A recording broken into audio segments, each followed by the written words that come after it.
Goeienaand mense, Jaap hier. Ek wil weer praat oor die 1000 jaar Frederik gebouwe. Nog iets wat ons op hierdie gebouwe sien, wat ek vir julle wil sê, wat ek dink dit na verwys, wat dit beteken. Hierso het ek 'n video gemaak, ruk terug, gebouwe, om ons kom uit die 1000 jaar Frederik, bewyse, en ek behandel goeder soos die pilare en die plant bo die pilare, wat dit alles voorstel, die groenman op die gebouwe, wat dit voorstel. As julle wonder wat ek bedoel met die groenman, hierdie is die groenman, beteken daar groei iets uit sy mond uit, of partykeer ook uit sy neus uit, of uit sy ore uit, maar dit is 'n voorstelling van die groenman, dit is 'n voorstelling van Adam. Ek gaan kyk daar die vorige video, ek gee julle die ekstra Bybelse vers wat dit daarvan praat. En ja, dan daar lees ek ook die storie van wat dit behels.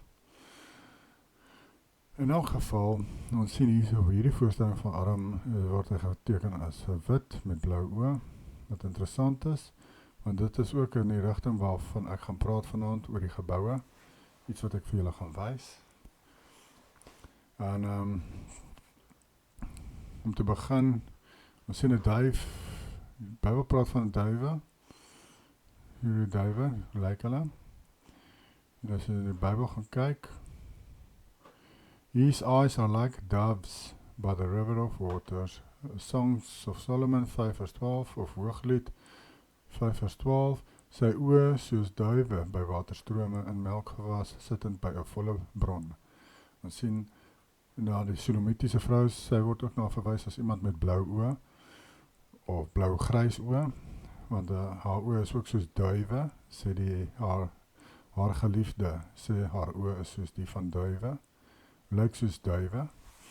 En ek wys julle mos nou goeie voorstelling van duwe, soos daar, en daar,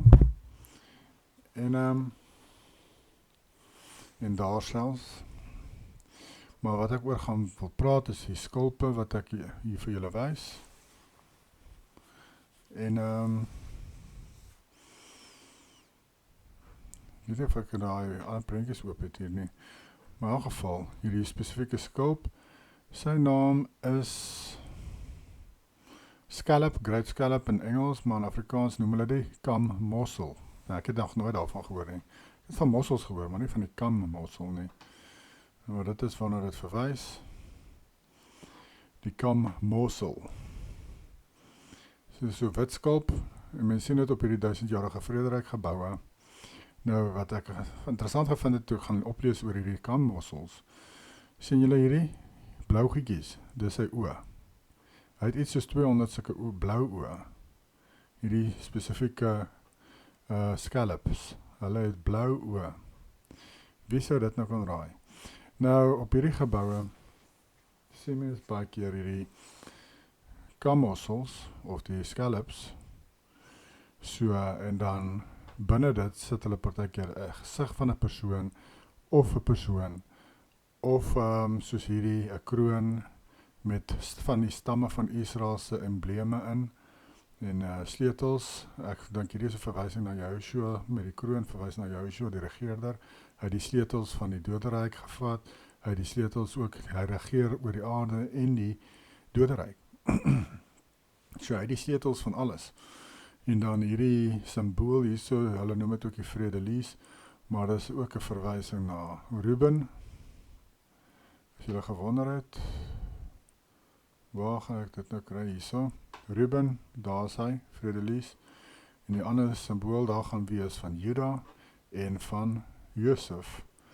Kom ons kyk, en dan die olyftak is ook maar van Israel. So daar het jy die gerwe van Josef, daar het jy olyftak wat verwys na Israel, daar het jy die Ruben symbool. Ok, op die spesifieke een is die leeu nie, hier is jou leeu's, dis Juda, weer eens Ruben, en ek weet nie wat daarop staan nie. En oral op hierdie gebou sien jy die scallops, die kammossels. En ek glo dit is 'n verwysing na Israel, wit Israel, met hulle blou oë. Dis waarna dit verwys. Maar natuurlik nie almal van ons het blou grys oë nie. Maar dis maar net ek glo 'n verwysing na die spesifieke ras. Weer eens daar op die gebou sien jy so 'n kammossel. Vir scallop, daar sien jy die scallop en 'n gesig van die groenman, né? Wie is die groenman? Is Adam. So en ons weet Adam is wat dit ek dink voorstel dan is dat hierdie is Adam wat wit is met blou oë. Want onthou die scallop het blou oë. Weer eens op hierdie gebou sien jy die kammossel of die scallop hierso met sy groenman Adam hierso waar uit die blare goed groei, die takke en met sy blou oë en hy's wit. Ek dink dis wat die skulp voorstel is van die wit nasie. Stel die wit nasie voor. Weer eens hier is 'n gesig van 'n seentjie. En die kan sien die gedeelte van hierdie skulp het gebreek. En dis 'n gebruik vir 'n fontein. En hierdie persoon en bo sy kop is daar so skulp. Ek dink dis spesifieke verwysing na Israel met hulle blou oë, wit vel. Daar's van hierdie skulpe. Natuurlik, jy kry verskillende kleure van hulle. Jy kry so oranjerige kleur op hulle partykeer. Maar baie van hulle is maar hierdie kleur. Is maar oorspronklik. Ek dink dis waarna dit verwys. Na Israel. Weer eens hierdie persoon met sy staf en 'n boek en hy is dalk soos die teacher soos Paulus of somebody of iemand. Hier is weer so daai skulp idee agter hom. Ek dink dit is maar net 'n verwysing na Israel self wat tydens die 1000-jarige vrederyk saam met Joshua op die aarde regeer het. Of hulle het ook maar toe daardie tyd grootendeels wat wie geleef het was maar van hulle, want hulle het die boodskap ontvang van die disippels en Paulus af en hulle het dit ontvang soos ek sê. En jy vandag kyk, die areas waar Israel was in Asië, Europa en die eilande, dit is ook waar jy die meeste van hierdie geboue vind. Hierdie 1000 jaar vrederyk geboue is verskriklik baie van hulle hierso in op die eilande soos Engeland, Ierland, Skotland, Wales en dan natuurlik Europa self en 'n gedeelte van Asië, verskriklik baie van hierdie geboue mense. Die rede is want hulle het die boodskap ontvang van Joshua wat hy vir hulle gedoen het. Hulle het hom ontvang as hulle verlosser en dit beteken hulle was dan die voorstanders in die 1000-jarige vrederyk. Hulle was geseënd en Joshua se koninkryk het uitgebrei spesifiek in die Israel areas. En selfs in Amerika ook kry jy van hierdie. En natuurlik as jy 'n bietjie oplees oor die geskiedenis, Dan en Naphtali het maar beweeg in die rigting van Amerika. En daar is net so klein see tussen Amerika en Rusland in elk geval. En tydens die 1000-jarige vrederyk was dit mos baie warmer gewees, soos die Bybel sê. En dit kom, jy sien ook hierdie geboue wat nie vensters, wat nie glas het in die vensters regtig nie. Behalwe van hulle het natuurlik met die kleurvolle vensters. Baie van hulle het nie, want dit was baie warmer as normaal en van die ou kaarte van die 1000 jaar vrederyk sien jy dat die Antarktika was nie gevries nie. Dit was heeltemal ontdooi. Dit was soos ons areas vandag, maar nou vandag is dit mos opgevries, né? So alles het verander na die 1000 jaar vrederyk. Maar op die ou kaarte kan jy sien dit was nie gevries nie, die Antarktika of Kamstag Antarktika. Dit is maar die kontinent rondom ons, wat hulle vandag die ysmuur noem. Ja, so dis wat dit is. En ek dink wat dit ook, ek kom nou by my op, die aarde het meer gebiede as wat ons kan gaan. Ons is binne 'n sirkel soos wat Antarktika genoem word. Maar kyk of ek dit hier kan wys.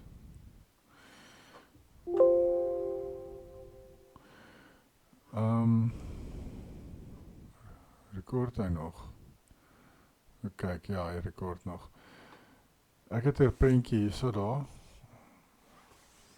Ons maak hom gou oop. Soos ek sê, hier is die sirkel van Antarctica, maar hy het so gelyk soos hierop, ontdooid, hy het nie ys opgehad nie, tydens die 1000 jaar vrederyk. So ons is in hierdie area, maar ons mag nie uit hierdie area uitgaan nie, ons mag nie inbeweeg in hierdie buitenste areas nie. En ek dink wat gebeur het, Joshua, wat hierdie ys, en dit verwyder dat ons gedeelte van die aarde deel word van sy koninkryk waar hy is, buite die ysmuur. Dit alles toe was deel van waaroor hy regeer het vir 1000 jaar natuurlik. Wat beteken het die mense kon beweeg het in hierdie ander areas in, wat ons vandag nie kan nie. Na die 1000-jarige vrederyk het hy hierdie weer opgevries en is ons weer vasgevang in hierdie kleiner gedeelte van die aarde. En hulle laat ons nie toe om terug te gaan na hierdie kante toe nie. Met die Antarctica verdrag, gaan lees maar die Antarctica verdrag. Dit is baie interessant, niemand van ons mag gaan nie. En ek dink dit is waarna toe Joshua en die gelowiges toe uitbeweeg het, met sy vleiende stad ook, is buite hierdie ysmuur in hierdie area in, dis waar hulle nou is, en hulle wag, Joshua wag vir sy tyd, om vir 'n derde keer homself openbaar te maak aan ons, en natuurlik gaan dit gebeur tydens die slag van Gog en Magog, en dan gaan hy sy verskyning maak hier bo ons hier in Suid-Afrika, waar hy ons gaan beskerm, die Israel uitverkorenes wat bymekaar gekom het hierso, vir die slag van Gog en Magog. En ja, dis sy derde koms dan. En Satan laat dinge afspeel soos dit oorspronklik afgespeel het met Judea en Rome, die eerste keer, met Openbaring. Hy probeer dit naasien by dieselfde laat lyk, laat hy baie mense kan mislei, vir al die Christene kan mislei, laat hulle dink dit gaan nou vir die eerste keer gebeur, maar eintlik is dit die tweede keer waar dieselfde goed naasien by gebeur. En hy doen dit so vir 'n rede, hy wil julle mislei. Nou, wat 'n beter manier om dit te doen as om naasien by dieselfde gebeure te laat gebeur, sodat julle dink dis die eerste keer wat dit gebeur. En ja, die duiwel ken ook die Bybel, en hy sê vir sy gesandte, die messelaars en die Jode, hoe hulle dinge moet doen, wat hulle moet sê in die media, en kwytraak, en allerhande goedjies wat hulle insit, vir die Christene, dat hulle dit kan raak sien, en sê, ja, kyk hier en kyk daar, dit is 'n vervulling van die en dat van Openbaring, en hulle op hol gaan in 'n verkeerde rigting in, soos altyd, dat hulle nie besef, Openbaring het al klaar vervul, tot en met Openbaring 20. Maar, solank as wat hulle die leuen glo, is hulle oop vir die misleiding wat kom in die toekoms, met Lucifer en sy valse Messias, wat 'n verskyning gaan maak, en mense gaan dink, ja, die Messias moet mos nou eers kom. Maar soos ek vir julle sê, die tweede koms het al lank al gebeur, mense. Wie ook al hulle verskyning maak in die hemele vandag, wie dit ook al sal wees, gaan nie Yahushua wees nie. Dit gaan 'n valse Messias wees. Dit gaan 'n gesant van Satan wees, om julle te mislei, want julle dink mos ons is in daardie deel van die Bybel. So, dan gaan julle mos nou maklik mislei word. Maar as julle weet dat die tweede koms het gebeur rondom 70 na Christus, soos wat die historikus te sê, soos wat die Bybel sê, as julle dit weet, dan gaan julle mos nie mislei word nie. Dan kan enige ding sy verskyning maak in die lig, en julle gaan weet, dit is van die duiwel af, want dit het klaar gebeur. Dis hoekom dit belangrik is om te weet van hierdie goed. Ek vertel nie vir julle hierdie goed net om julle tyd te mors, en wolhaar stories op te dis vir julle nie. Ek sê vir julle hierdie goed, want aan die einde van die dag kan julle siele daarvan afhang. En kan julle lewens daarvan afhang, om hierdie waarhede te weet. En die ding wat ek vir julle sê van die aarde wat plat is, en onder 'n koepel is en so aan, ek sê dit vir 'n rede, nie omdat dit is maar net onnodige informasie nie. Dis deel van die duiwel se misleiding. Hy wil hê jy moet glo daar is planete en 'n space, en dis 'n oop aarde, en goed kan inkom van buite af, aliens kan inkom. Die duiwel wil hê jy moet sulke nonsens glo. En dis hoekom hy dis op al hierdie flieks oor die buitenste ruimte en galaxies en Guardians of the Galaxy en Star Wars en Star Trek en joh, daar's so baie gemors oor hierdie goed. Is alles deel van die breinspoeling, mense, dat julle moet glo in hierdie goed. Sodat as Yahushua op sy vleiende stad sy verskyning maak, gaan die mense sê, en die gouvernemente gaan sê, dis 'n mothership van 'n aliens wat julle wil aanval en julle wil doodmaak en goed. Ons moet nou almal saam staan teen hierdie alienship. Dan gaan julle probeer oorreed om die kamp van die gelowiges te gaan omsingel en hierdie alienship aan te vang wat daar is. Dis hoekom hulle hierdie goed vir julle wys nou, mense. Dis hoekom hulle biljoene dollars spandeer op flieks met sulke nonsens in. Hoekom anders dink julle spandeer hulle biljoene op dit? Daar's 'n rede. Dit gaan oor jou siel.